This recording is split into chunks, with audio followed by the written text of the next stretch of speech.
Hello, everyone. In case you had any doubts that Russian government doesn't really give a shit about its own people, there's now a new textbook that not only rewrites the history of the war in Ukraine to suit Russia's propaganda, but it's also inviting teenagers to join the army. Now, there's something you don't know, and in order to find out what I'm talking about, if you don't believe me, you'll have to learn Russian and go read Russian sources, or you'll have to go find the information and use a translating app or applet.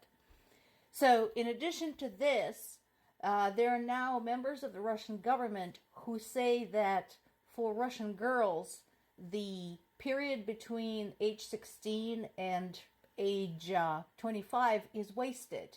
Usually, this is the time when young people go to the university, graduate school, and go to the university. That they should instead spend that time having children to fill the gaps in the Russian army. And to top it all off, Putin is constantly demanding why there aren't more Nobel laureates among the Russian scientists, and there aren't more Olympic winners among the Russian athletes.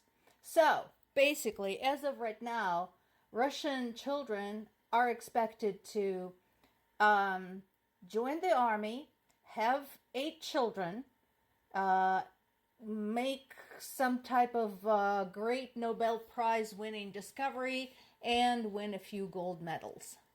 And like I said, if you don't believe me, you can look up Putin demands Nobel Prizes, Putin demands Olympic prizes, Putin demands higher birth rates, and so on and so forth. Pretty much, if you start with Putin demands, all of that stuff will pop up on Google on its own, because this is not new. This has been happening for a while.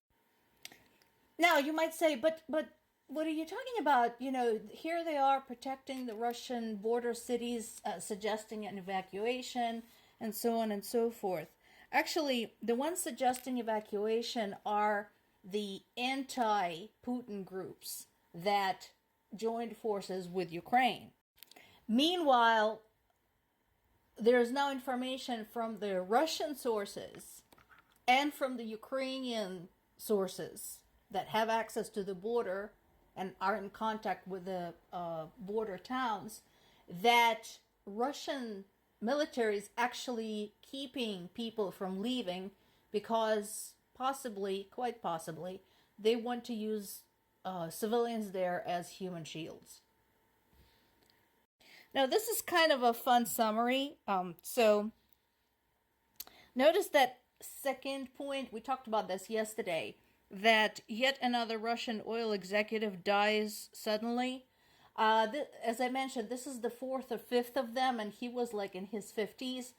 There's something seriously wonky going on with the Russian oil industry, because those oil executives have been dropping off by like flies.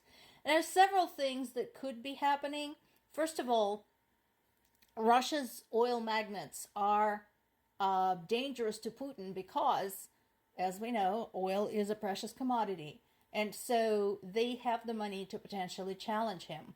And at this point, he's so paranoid, he is going to bump off anyone who presents even the remotest possibility of a competition.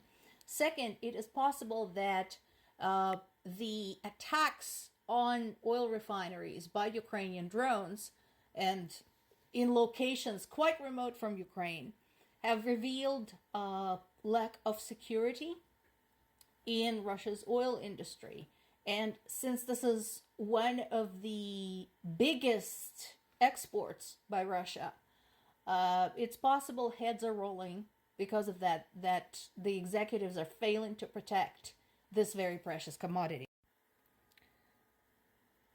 So Ukraine still keeps pointing out that, Russians trying to hold their election, a Russian election, in the occupied territories is bullshit. And likely, local population is going to do something on that election date. I've mentioned this many, many times. Ukrainian people are nice and welcoming and hospitable, but if you show up with weapons and threaten them, they can make your life extremely uncomfortable, as many high ranking military officers and Russian appointed officials have found out. So, more to come. Now, Russia is claiming that Ukrainian forces are shelling the Zaporizhia nuclear power plant, which I talked about many times before. That is bullshit. Ukrainians would never do such a thing. Period. And again, I'm telling you this as somebody who grew up in Ukraine, who grew up in close proximity, 2 hours away from Zaporizhia nuclear power plant, and who grew up with some serious results of the Chernobyl fallout. Ukraine has learned this lesson. They would not do such a thing. Likely this is just another bit of propaganda by Russians. So a lot of people are applauding Trump and his new BFF, Orban, and they say they will not give a single penny to Ukraine, and that European countries should give more. Now, there's a serious issue with this point.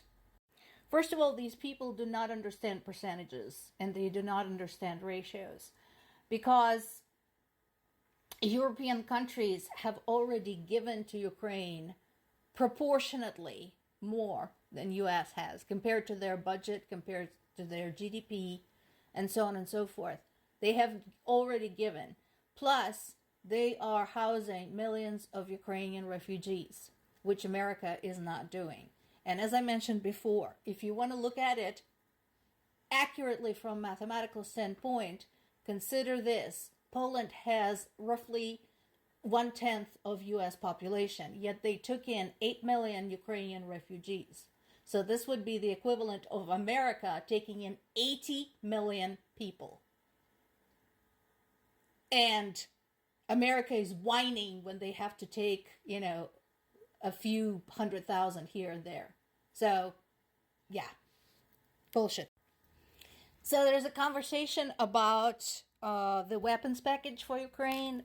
It's not a big one. Again, consider this on the scale of national budgets and global trade. 300 million is a penny in the bucket. It's better than nothing. I'm going to try and get more information about what this is, because there's been, of course, the conversation that there's not much left. What I'm hoping this is the stockpiles of ammunition and weapons that need to be gotten rid of anyway. Some of the older stuff that Pentagon has been considering sending to Ukraine. And again, I said this before, every little bit helps. But I agree with Biden. He's right. Ukraine needs help. Ukraine needs help now. Ukraine needs substantial help now if Russia is to be pushed back into its boundaries and held back.